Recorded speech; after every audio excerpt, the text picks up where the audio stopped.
Hi, this is Professor Lazarus again, and in this segment we are going to talk about adjusting entries. Specifically in this segment we'll talk about two adjusting entry situations, prepaids and supplies. So let's get right into the material by asking the obvious question, what is an adjusting entry? An adjusting entry is merely a journal entry that is made at the end of the month in order to adjust certain accounts. Now, why do we need to adjust certain accounts? Because some things may have transpired during the month, or it could just be simply because of the passage of time, as we'll demonstrate with the prepaid insurance situation.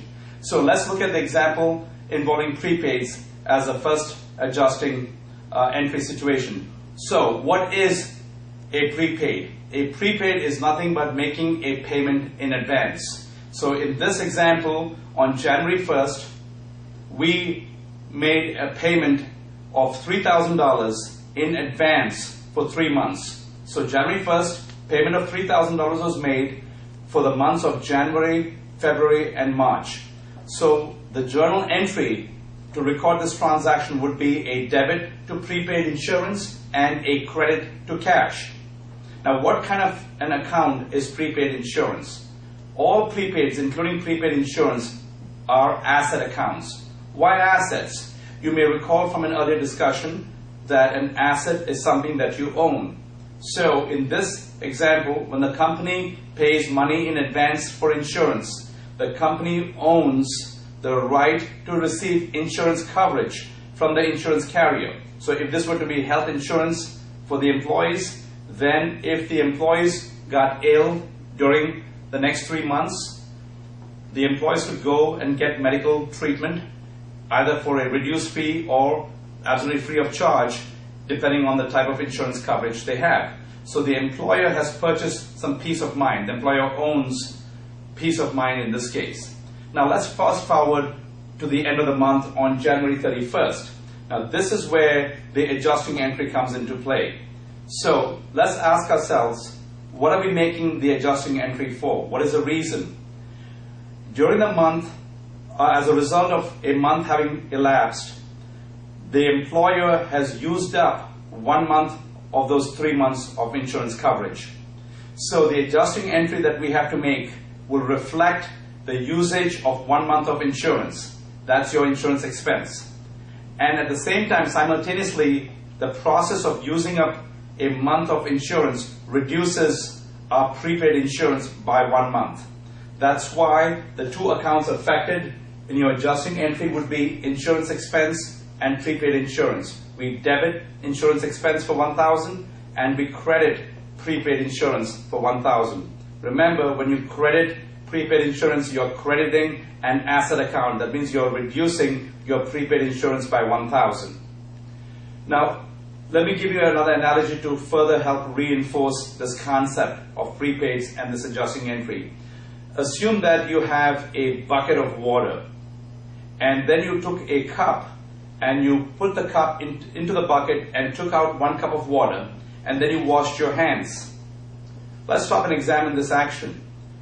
You have used up 1 cup of water to wash your hands, haven't you? But what was the effect of taking the 1 cup of water on the level of water in the bucket? The level of water in the bucket dropped down by 1 cup. So two things happened simultaneously. You used up 1 cup of water to wash your hands, and at the same time, the level of water in your bucket dropped. And that's exactly what happens with your prepaid insurance and your insurance expense in terms of the adjusting entry. Now, if you notice, I have on top here, next to prepaid, the words deferred expenses. Prepaid is an example of a deferred expense. Why? What does the word deferred mean to you? Deferred means postponed to a later period.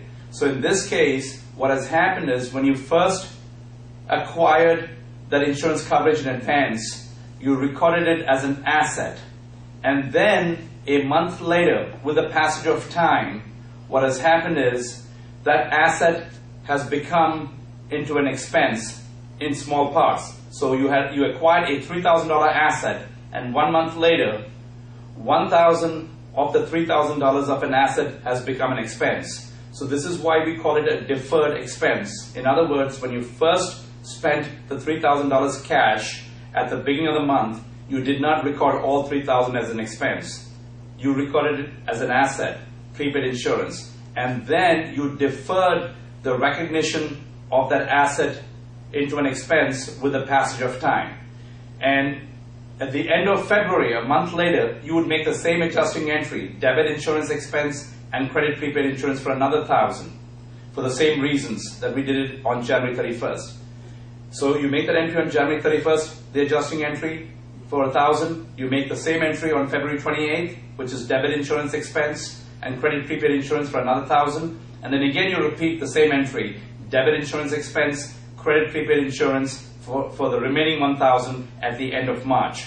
So every month for the next 3 months you're making the same adjusting entry, and at the end of each month your prepaid insurance balance is going down successively by $1,000. So on January 1st your prepaid insurance balance was $3,000 because you had just acquired $3,000 of insurance coverage. At the end of January 31st your prepaid insurance balance was, that's right, $2,000. Okay, at the end of February 28th, your prepaid insurance balance went down to $1,000. And at the end of March 31st, your prepaid insurance balance was down to $0. And yes, this makes sense because now, as of the end of March, you have used up all of the 3 months of prepaid insurance. And what do you think happens on April 1st? That's right, you guessed it. You start the whole process again by writing out a check on April 1st for the next 3 months, April, May, and June, and you repeat the cycle again. And that's why, my friends, we accountants will always have a job. So we do the same things in a repetitive fashion. And I don't mean a little facetious, but you get the point about the repetitious cycle here. Okay? Now, another point to ask ourselves is, what if you forgot to make this entry? You forgot to make the adjusting entry at the end of January. What would be the effect on the financial statements? If a question like this comes about, what I would suggest in an exam situation is write out the entry first. And then it's easier to answer the question as to what would happen if you did not make the entry, if you wrote it out so you can look at it. So to answer the question, if you did not make this adjusting entry, let's say at the end of January, what's going to happen is your insurance expense will be understated. So anytime you have an expense that's understated, your net income will be overstated. And your net income gets closed out into retained earnings or into capital if it's a proprietorship. So your equity also gets overstated. And at the same time, your assets also are overstated, isn't it? So these are the ramifications of omitting this adjusting entry. These are the ramifications on the financial statements, to be more specific. Now, the next question is, are the books still in balance because you did not make this entry? Are the books still in balance if you did not make this adjusting entry? And the answer is a resounding yes. Your books will still be in balance. How? Well, take a look at the accounting equation. Assets equals liabilities plus equity. And based on what I just said a minute ago, your assets will be overstated if you don't make this entry. So your left side is overstated.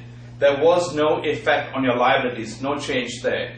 But your equity also will be overstated because of your net income being overstated, as I just mentioned again a minute back. So your right side also is overstated. So both your left side, your assets, and your right side, your equity, both are overstated by the same amount.